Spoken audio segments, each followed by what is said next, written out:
Hello everyone, myself Pooja.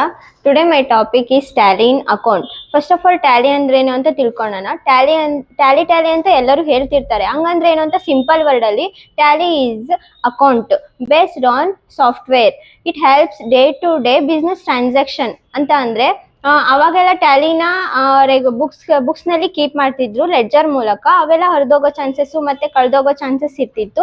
ಆದ್ರೆ ಇವಾಗಿನಲ್ಲಿ software use ಮಾಡೋದ್ರಿಂದ ಅವೆಲ್ಲ ನಾವು ಎಷ್ಟು ವರ್ಷಗಳು ಬೇಕಾದ್ರೂ ಅದನ್ನ ಯೂಸ್ ಮಾಡ್ಬೋದು. ಮತ್ತೆ ಯಾವುದು ಥೆಫ್ಟ್ ಆಗೋ ಚಾನ್ಸಸ್ ಇರಲ್ಲ. ನೀಟಾಗಿ ಮೇಂಟೈನ್ ಮಾಡ್ಬೋದು ಟ್ಯಾಲಿನ. ಅದರಲ್ಲಿ ಟ್ಯಾಲಿ ಅಲ್ಲಿ ಅಕೌಂಟ್ ಅಂತ ಅಂದ್ರೆ ಏನಂತ ತಿಳ್ಕೊಳ್ಳೋಣ. Account is A detailed record of all the money that A business or A person receives and spends.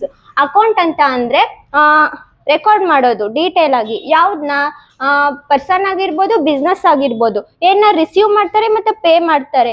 ಇವಾಗ ಫಾರ್ ಎಕ್ಸಾಂಪಲ್ ನಾವು ಮನಿನ ರಿಸೀವ್ ಮಾಡ್ತೀವಿ, ಮತ್ತೆ ನಾವು ರೆಂಟ್ನ ಪೇ ಮಾಡ್ತೀವಿ, ಮತ್ತೆ ಕಮಿಷನ್ನ ಪೇ ಮಾಡ್ತೀವಿ. ಆ ಥರ ಏನಾದರೂ ಪೇ ಮಾಡಿದ್ರೆ ಮತ್ತೆ ರಿಸೀವ್ಸ್ ನಮಗೇನಾದರೂ ಇನ್ಕಮ್ಸ್ ಬರೋದಿದ್ರೆ ಆ ಥರ ಮನಿಯಲ್ಲಿ ಅದನ್ನ ಮನಿ ಮೂಲಕ ನಾವು ಡೀಟೇಲ್ ಆಗಿ ರೆಕಾರ್ಡ್ ಮಾಡೋದನ್ನ ಅಕೌಂಟ್ ಅಂತ ಹೇಳ್ತೀವಿ. ಮತ್ತೆ next accounting is a statement that records the financial transactions of on asset, liability, expenses or income.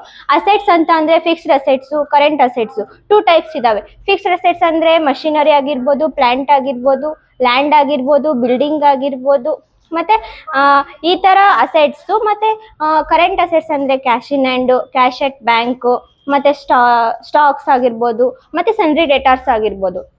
ಈ ತರ ಫಿಕ್ಸ್ಡ್ ಅಸೆಟ್ಸ್ನ. ಮತ್ತೆ ಲಯಬಿಲಿಟೀಸ್ ಅಂದ್ರೆ ಹೊಣೆಗಾರಿಕೆ. ನಾವೇನಾದ್ರೂ ಯಾರಿಗಾದ್ರೂ ರೀಪೇ ಮಾಡ್ಬೇಕಾಗಿದ್ರೆ ಅದನ್ನ ಲಯಬಿಲಿಟೀಸ್ ಅಂತ ಕರಿತೀವಿ. ಯಾರ ಹತ್ರನಾದ್ರೂ ಅಮೌಂಟ್ ಇಸ್ಕೊಂಡಿರ್ತೀವಿ, ಅದನ್ನ ವಾಪಸ್ ಅವ್ರಿಗೆ ಪೇ ಮಾಡ್ಬೇಕಾಗಿರುತ್ತೆ. ಆ ತರ ನಮಗೆ ಜವಾಬ್ದಾರಿ ಇರುತ್ತೆ, ಅದನ್ನ ಲಯಬಿಲಿಟಿ ಅಂತ ಕರಿತೀವಿ. ಬಿಸ್ನೆಸ್ ಅಲ್ಲಿ ಇವಾಗ ನಾವೇನಾದ್ರೂ ಬಿಸ್ನೆಸ್ ಸ್ಟಾರ್ಟ್ ಮಾಡ್ಬೇಕಾದ್ರೆ ಶೇರ್ಸ್ನ ಮಾರ್ಬಿಟ್ಟು ನಾವು ಅಮೌಂಟ್ ಇಸ್ಕೊಂತೀವಿ. ಅವ್ರಿಗೆ ನೆಕ್ಸ್ಟ್ ನಾವು ಇಷ್ಟು ಪ್ರಾಫಿಟ್ ಬಂದಾಗ ಇಷ್ಟು ಪರ್ಸೆಂಟೇಜ್ ಅಂತ ಅವರಿಗೆ ನಾವು ರಿಟರ್ನ್ ಪೇ ಮಾಡ್ಬೇಕಾಗಿರುತ್ತೆ. ಅದನ್ನ ಕಂಪ್ನಿ ಲಯಬಿಲಿಟಿ ಅಂತ ಕರಿತೀವಿ. ನೆಕ್ಸ್ಟ್ ಎಕ್ಸ್ಪೆನ್ಸಸ್ ಅಂದ್ರೆ ಖರ್ಚುಗಳು. ಇವಾಗ ಸಾಮಾನ್ಯವಾಗಿ ಎಲ್ಲರಿಗೂ ಎಕ್ಸ್ಪೆನ್ಸಸ್ ಇರುತ್ತೆ. ಅವರು ಈಗ ಸಾಮಾನ್ಯ ಜನರಿಗಂದ್ರೆ ಕಾರ್ ಎಕ್ಸ್ಪೆನ್ಸಸ್ ಆಗಿರ್ಬೋದು, EMI ಕಟ್ಟೋದಾಗಿರ್ಬೋದು, ರೆಂಟ್ ಪೇ ಮಾಡೋದಾಗಿರ್ಬೋದು, ಇವೆಲ್ಲ ಎಕ್ಸ್ಪೆನ್ಸಸ್. ಬಿಸ್ನೆಸ್ ಅಲ್ಲಿ ಎಕ್ಸ್ಪೆನ್ಸಸ್ ಅಂತ ಅಂದ್ರೆ ಬಿಸ್ನೆಸ್ ಅಲ್ಲೂ ರೆಂಟ್ ಪೇ ಮಾಡೋದಿರುತ್ತೆ, ಕಮಿಷನ್ ಪೇ ಮಾಡೋದಿರುತ್ತೆ ಮಧ್ಯವರ್ತಿಗಳಿಗೆ, ಅದು ಎಕ್ಸ್ಪೆನ್ಸಸ್ ಆಗುತ್ತೆ. ಇನ್ಕಮ್ಸ್ ಅಂತ ಅಂದ್ರೆ ನಮಗೆ ಏನಾದ್ರು 5 ರೂಪಾಯಿಗೆ ನಾವು ಪ್ರೊಡ್ಯೂಸ್ ಮಾಡಿ 10 ರೂಪಾಯಿಗೆ ಮಾರಾಟ ಮಾಡಿದ್ವಿ ಯಾವ್ದಾದ್ರು ಒಂದು ಪ್ರಾಡಕ್ಟ್ನ ಅಂತ ಅಂದ್ರೆ ಇನ್ನು 5 ರೂಪಾಯಿ ನಮಗೆ ಪ್ರಾಫಿಟ್ ಆಯ್ತು. ಈ ತರ ನಾವು ಇನ್ಕಮ್ನ ತಗೊಂತೀವಿ. ಅವು ಎಲ್ಲ ಇನ್ಕಮ್ಸ್ ಆಗ್ತವೆ.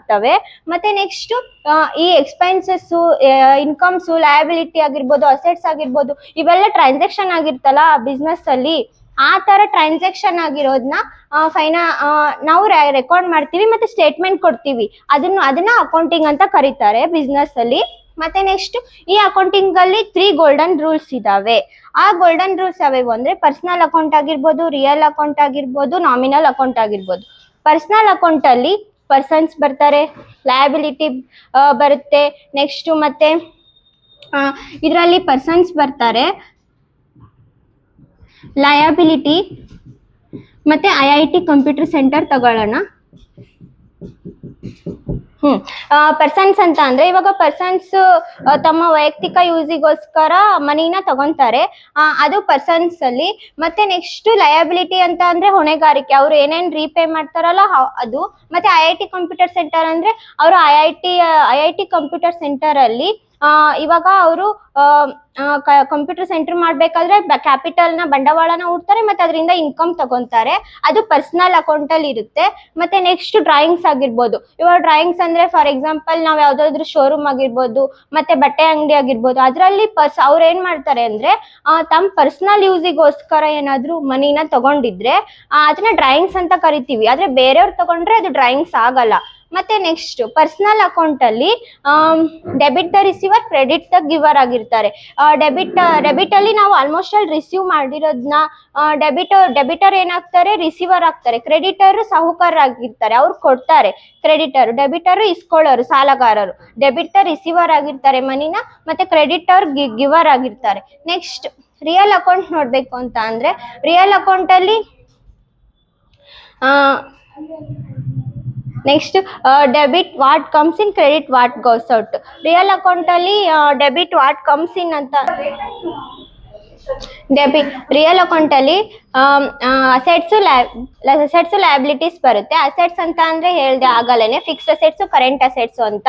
ಅದೇ ಫಿಕ್ಸ್ಡ್ ಅಸೆಟ್ಸ್ ಅಲ್ಲಿ ಮಷಿನರಿ ಮತ್ತೆ ಫರ್ನಿಚರ್ ಅಸೆಟ್ಸ್. ಇದು ಅಸೆಟ್ಸ್ ಲಯಬಿಲಿಟಿ ಮೇಲೆ ಡಿಪೆಂಡ್ ಆಗಿರುತ್ತೆ.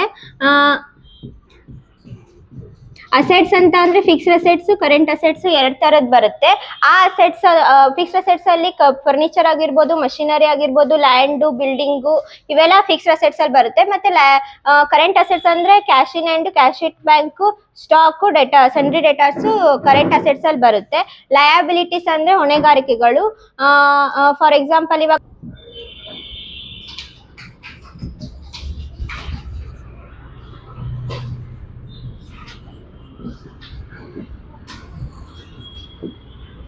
ಸರಿ. ರಿಯಲ್ ಅಕೌಂಟ್ ಅಲ್ಲಿ ಅಸೆಟ್ಸ್ ಬರ್ತವೆ. ಅಸೆಟ್ಸ್ ಅಂತ ಅಂದ್ರೆ ನಮಗೆ ಈ ಒಂದು ಅಸೆಟ್ಸ್ ನಮ್ಮ ಹತ್ರ ಇರುವಂತ ರಿಯಲ್ ಅಕೌಂಟ್ ಅಲ್ಲಿ ಅಸೆಟ್ಸ್ ಬರುತ್ತೆ. ಇವಾಗ ನಾವೇನಾದ್ರೂ ಬಿಸ್ನೆಸ್ ನ ಸ್ಟಾರ್ಟ್ ಮಾಡ್ತಿದೀವಿ ಅಂದ್ರೆ ನಮಗೆ ಅಸೆಟ್ಸ್ ಬೇಕೇ ಬೇಕು. ಇವಾಗ ಫಾರ್ ಎಕ್ಸಾಂಪಲ್ ಲ್ಯಾಂಡ್ ಆಗಿರ್ಬೋದು, ಬಿಲ್ಡಿಂಗ್ ಆಗಿರ್ಬೋದು, ಪ್ಲಾಂಟ್, ಮಷಿನರಿ, ಇವೆಲ್ಲ ನಮಗೆ ಬಿಸ್ನೆಸ್ ನಲ್ಲಿ ಇಂಪಾರ್ಟೆಂಟ್ ಆಗಿರ್ತವೆ. ಇವೆಲ್ಲ ಫಿಕ್ಸ್ಡ್ ಅಸೆಟ್ಸ್ ಅಲ್ಲಿ ಬರುತ್ತೆ. ಮತ್ತೆ ಕರೆಂಟ್ ಅಸೆಟ್ಸ್ ಅಂತ ಅಂದ್ರೆ cash in hand, cash at bank, stocks. ಇವಾಗ ನಮ್ಮ ಹತ್ರ ಸ್ಟಾಕ್ಸ್ ಇದಾವೆ, ಕ್ಲೋಸಿಂಗ್ ಸ್ಟಾಕ್, ಓಪನಿಂಗ್ ಸ್ಟಾಕ್ ಅಂತ ಹೇಳ್ತೀವಲ್ಲ ಅವು.